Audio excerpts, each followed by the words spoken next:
रामकृष्ण हरी जगद्गुरु संत तुकोबराय त्यांच्या अभंगाशी म्हणतात, मार्ग चुकले विदेशी ऐकले, तयावरी झाले दिशा भुले. हाती धरून पाविले घरा, त्याच्या उपकारा काय दे. ओळखीच्या नसलेल्या प्रदेशात एक जण परत येण्याचा रस्ता विसरला. त्यातही तो त्या अनोळखी भागात एकटाच आहे. एवढंच नाही तर तो दिशा विसरल्यामुळे आपण कोणत्या दिशेला आहोत आणि कोणत्या दिशेला जायचं आहे हेही विसरला. त्याला दिशाभूलच झाली.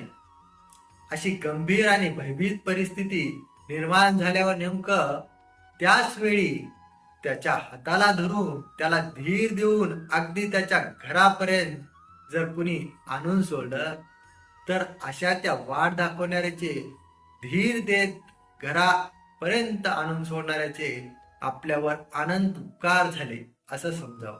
या त्याने केलेल्या उपकाराबद्दल आपण त्याची परतफेड तरी कशी आणि काय आणि किती करणार.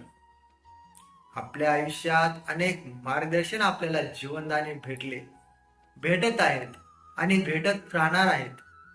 आपण आपल्या कामात आपण कितीही व्यस्त किंवा बिझी असलो तरी त्यांच्यासाठी काही वेळ काढला पाहिजे. त्यांच्याजवळ गेल्याने 4 गोष्टी हिताच्या ऐकायला मिळते.